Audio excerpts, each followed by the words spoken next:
ہمیں غلط بیانی نہیں کرنی اور وہ ملبہ نہیں ڈالنا جو پڑتا نہیں ہے. لیکن جو غیر محتاط بیان تھا منسٹری ایویشن کا، جس کو سپورٹ حاصل نہیں تھی منسٹری کی، جس کو سپورٹ حاصل نہیں تھی ٹیکنیکل لوگوں کی، وہ انہوں نے اس لیے بیان دے دیا کہ ان کو اس بات کا علم نہیں تھا، انہیں اس کی گہرائی کا بھی اندازہ نہیں تھا. جو سٹیٹمنٹ ان کے لیے تیار کی گئی تھی وہ موصوف نے پڑھی نہیں، کیونکہ ان کی ملاقات ہی نہیں ہوئی جس نے وہ ڈرافٹ کیا تھا، جس پروفیشنل کی ذمہ داری تھی. اور انہوں نے یہاں پہ آ کے ایک سٹیٹمنٹ دے دی اور پھر اس پہ کھڑے ہو گئے اور پریس کانفرنس بھی فرما دی، اور وہ ایک ایف آئی آر کٹوا دی پاکستان کی ایویشن انڈسٹری کے خلاف. تو بہرحال وہ ہو چکا ہے، بہت بڑا ڈیمیج ہوا ہے. اگلا المیہ یہ ہے کہ ہمارے بہت سارے دوست ممالک کے جو ایئر لائنز ہیں ان کی بھی یہ خواہش ہے کہ یہ اب نہ ہی کھلیں روٹس، اور یہ بزنس جو ہے یہ انہی کے پاس رہے. ہم اپنی پوری کوشش کر رہے ہیں. ہمارا پہلا ہدف ہے یونائٹڈ اسٹیٹس اور یو کے، کیونکہ ای یو سے یو کے الگ ہوا ہے. ای یو ہمیں ڈیلے کر رہی ہے، مگر یو کے ساتھ ہم نے بڑی کلوز انگیجمنٹ کی ہے، اور مجھے توقع ہے کہ ہم اس سال میں یہ 2 روٹس کھلوانے ڈیلے کر رہی ہے، مگر یو کے ساتھ ہم نے بڑی کلوز انگیجمنٹ کی ہے، اور مجھے توقع ہے کہ ہم اس سال میں یہ 2 روٹس کھلوانے میں کامیاب ہو جائیں گے. کینیڈا ہم آلریڈی آپریٹ کر رہے ہیں، تو اگر یہ 2 روٹس بھی کھل جائیں تو پھر ای یو کے پاس ہم سے معذرت کا جواز باقی نہیں رہتا، ہم اس کا جواز جو ہے وہ حاصل کر لیں گے. یہ تو مختصر بات ہے جو چودھری صاحب نے کی ہے. اس سے پہلے ملک سہیل لال خان صاحب نے بات کی ہے. یہ روزویلٹ ہوٹل جو ہے اس کی بات کی گئی ہے. یہ مجھے چونکہ ایگزیکٹ فگرز نہیں معلوم، لیکن میں آپ کو بتا سکتا ہوں کہ یہ $3.5-4 ملین پر اینم ارن کرتا تھا روزویلٹ ہوٹل. 1050 کمرے ہیں اس میں، 100 سال پرانی عمارت ہے یہ. اور میں ذاتی طور پہ ان ایسٹس کو بیچنے کے خلاف ہوں، اور میری رائے میں نہ یہ تغیر ہے اور نہ کوئی تبدیلی ہے. میں یہ سمجھتا ہوں بطور ایک منسٹر ایویشن کے، اور میرا محکمہ یہ سمجھتا ہے کہ ہمیں اس پراپرٹی کو پروٹیکٹ کرنا چاہیے، اور اگر ممکن ہو تو اس پہ کچھ پیسے لگا کے اس کو دوبارہ آپریشنل کر لینا چاہیے. یہ آپریشنل ہو سکتا ہے، اور یہ آپریشنل کرنا پڑا تو اس کے 1050 کمرے آپریشنل نہیں کرنے، 300 سے 400 کمروں کا فیز 1 ہوگا. کیس ہم ای سی سی میں لے کے گئے ہوئے ہیں، وہاں ہم فائنل اس کی ایک پروجیکشن بنا رہے ہیں، وہ ای سی سی میں سبمٹ ہوگی، وہاں سے اپروول ملے گی، یہ کام شروع ہو جائے گا.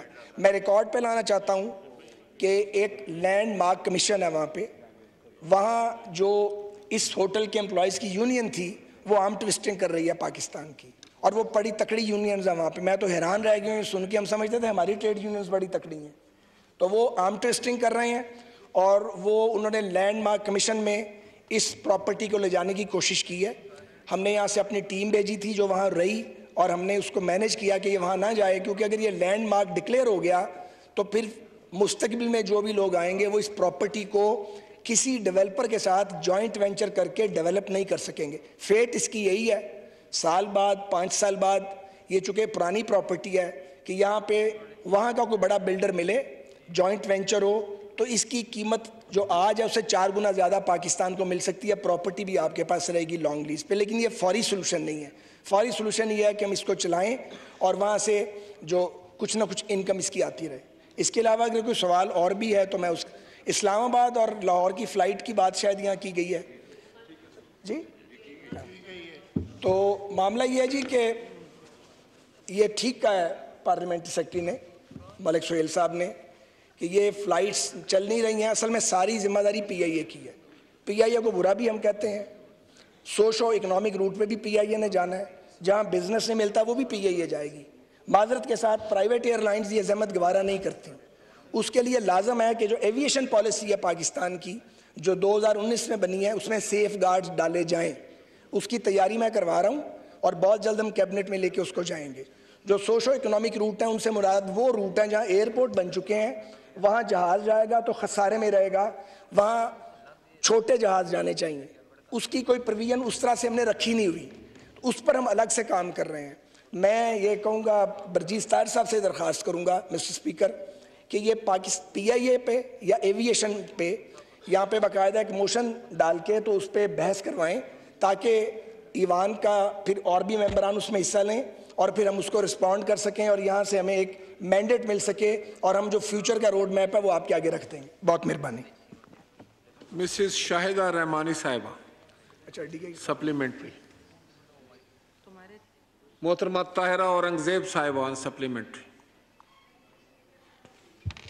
بہت شکریہ. میرا مختصر سا سوال ہے منسٹر صاحب سے کہ جو جہاز غلام سرور خان صاحب کی سٹیٹمنٹ کے بعد فلائٹس بند ہوئیں اور وہ پائلٹس کا جو جھگڑا تھا, وہ جہاز کہاں چلے گئے؟ ڈومیسٹک فلائٹس میں بھی ہمارے پاس جہاز نہیں ہے اور انٹرنیشنل بھی نہیں, تو وہ جہاز کہاں کھڑے ہیں آج کل؟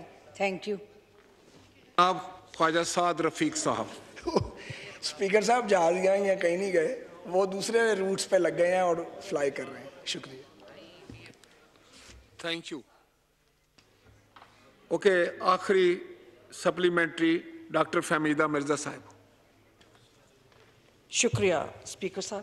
اسپیکر صاحب, میں سب سے پہلے تو اس بات کو اپریشیٹ کروں گی جو روزویلٹ کے حوالے سے بات کی ہے کہ ہمیں چاہیے کہ ہم کوئی جوائنٹ وینچر یا اس حوالے سے جائیں, لیکن ایک وہ پورا پروسیجر ٹرانسپیرنٹ ہونا چاہیے, کیونکہ ایوری ٹائم جب اس کے بیچنے کی آتی ہے تو ایک نیا اسکینڈل یہاں پہ ہو جاتا ہے. تو آئی تھنک یہ اس بات کو تو میں اپریشیٹ کرتی ہوں, اینڈ ہمیں دیکھنا چاہیے کہ جوائنٹ وینچر میں یہ روزویلٹ کو دوبارہ ہم آپریشنل کریں. اس کے ساتھ ساتھ میں یہ بھی جاننا چاہتی ہوں, کیونکہ ایک تو اس سے ہٹ کے ہے, لیکن برٹش ایئر ویز جو بڑی مشکل اور بہت سالوں کے بعد پاکستان میں انہوں نے اپنے یہ فلائٹ سٹارٹ کی تھی, کہ اسے اچانک سے ایک دم سے بند کر دیا گیا, دوبارہ بند ہو گئی ہیں. تو اس کی کیا وجوہات ہیں کہ برٹش ایئر ویز نے اپنی فلائٹس کیوں کی؟ کیونکہ بہت سے فارنرز, اور میں نے دیکھا تھا کہ بڑی اس پہ ایک اپریشیٹ بھی ہوا, اور ہم تو چاہ رہے تھے کہ وہ کراچی سے بھی سٹارٹ کرتے, پر بہرحال وہ بھی. تیسرا مجھے ہے کہ آپ کی جو یہ پالیسی تھی سول ایویشن کے حوالے سے, اس میں کیونکہ کچھ تھا کہ ایئرپورٹس پہ پرائیویٹ سیکٹر کو بھی لایا جائے اور پرائیویٹائز بھی کچھ کیے جائیں, کیونکہ اس وقت جو ہمارے خاص طور پہ میں اسلام آباد ایئرپورٹ کا حال دیکھتی ہوں کہ جس طرح وہاں مینیج کیا جا رہا ہے وہ بالکل وہ سٹینڈرڈ ہی نہیں ہے, اور جتنا پیسے وہاں خرچ ہوئے ہیں, آئے دن جو ہم ایک دیکھتے ہیں کہ وہاں پہ ایشوز, کبھی چھت سے پانی آنا شروع ہو جاتا ہے, کبھی جو ٹوائلٹس کی سچویشن, اور جو پورا وہاں پہ ہے, تو اس کو کچھ سوچ رہے ہیں کہ اس میں بھی کوئی جوائنٹ وینچر یا اس کو کوئی پرائیویٹ سیکٹر کو بلانے کا. جناب خواجہ سعد رفیق صاحب. جہاں تک برٹش ایئر ویز کی فلائٹس بند ہونے کا تعلق ہے, یہ بڑا ہی پرٹیننٹ کویسچن ہے. یہ برٹش ایئر ویز جو تھی یہ گیٹ وک ایئرپورٹ پہ اترتی تھی, ہیتھرو کو یوز نہیں کرتی تھی. وہاں ان کا کوئی انٹرنل پرابلم ہوا تھا, اور یہاں پہ کسی نے یہ شوشہ چھوڑ دیا کہ شاید اسلام آباد ایئرپورٹ پہ کوئی فیول پرابلم ہے. فیول کا کوئی پرابلم نہیں تھا. پھر برٹش ایئر ویز نے یہ اسٹیٹمنٹ جاری کی کہ یہ ہمارا انٹرنل معاملہ ہے, ہم اپنی فلائٹس کو جلدی ریزیوم کریں گے. انہوں نے پرمیشن مانگ لی تھی, انہیں پرمیشن مل گئی ہے. اسی مہینے سے برٹش ایئر ویز اپنی فلائٹس کا دوبارہ آغاز کر رہا ہے, اور اب اس کی جو فریکوینسی ہے وہ پہلے سے زیادہ ہوگی.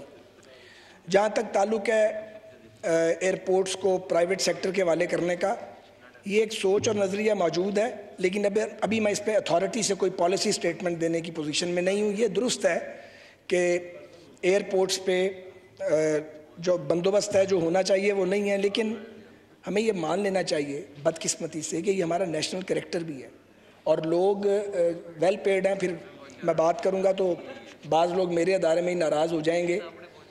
میں ایک تو پروفیشنلزم ہی تو ہونا چاہیے نا. آپ کو سرکار پے کرتی ہے, بہت بہت اعلیٰ لوگ بھی ہیں, لیکن بدقسمتی سے بہت سارے لوگ اپنی ذمہ داری ادا نہیں کرتے.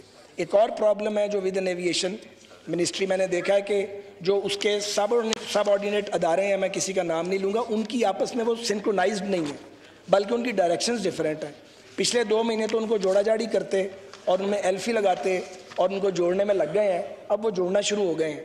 میں لاہور ایئرپورٹ کا آپ کو بتاتا ہوں, وہاں پہ میس ہوتا ہے, تو آپ یقین کریں گے کہ میں وہاں خود جا کے کھڑا ہوا ہوں. وہ میں نے جو اہلکار تھے جونیئر, ان سے مذاکرات کیے, ان سے کھڑے ہو کے سولوشن نکالا اس کا, اور اگلے 7-8 دن میں وہ میس, سب سے بڑا میس لاہور ایئرپورٹ پہ تھا, کیونکہ جو ڈیزائن تھا اس کا وہ اس سے بہت چھوٹا بنا ہے, اور اس وقت جو سب سے بڑی ارننگ ایویشن کو آ رہی ہے وہ لاہور سے آ رہی ہے. تو یہ ایک ایئرپورٹ کو انفیکٹ اٹھا کے وہاں بیٹھ کے جا کے اس کو ایویلیویٹ کرنا پڑے گا, اس سے حالات یقیناً بہتر ہوں گے. وہ کام ہم نے شروع کیا ہوا ہے, میں نے کراچی بھی وزٹ کیا ہے, فیصل آباد بھی کیا ہے, لاہور بھی کیا ہے, اب اسلام آباد بھی کروں گا انشاءاللہ. جہاں تک پرائیویٹ، دیکھیے پرائیویٹ پبلک پارٹنرشپ تو چل رہی ہے، ہینڈلرز جو ہیں وہ پرائیویٹ کمپنیز ہیں، بڑی بڑی ہائی پروفائل کمپنیز ہیں، لیکن پورے ایئرپورٹ کو ہینڈ اوور کرنا وہ انفیکٹ صرف ایویشن نہیں کرے گا فیصلہ، کیونکہ بہت سارے ایئرپورٹ پاکستان ایئر فورس کے اور ایویشن کے مشترکہ استعمال میں ہے. سو اس کا ایک اور حساس پہلو بھی ہے، اس کا بھی خیال کرنا پڑے گا. صرف 2 بڑے ایئرپورٹ ہیں جو ایکسکلوسیو سول ایویشن آپریٹ کرتی. Thank you. The question is over.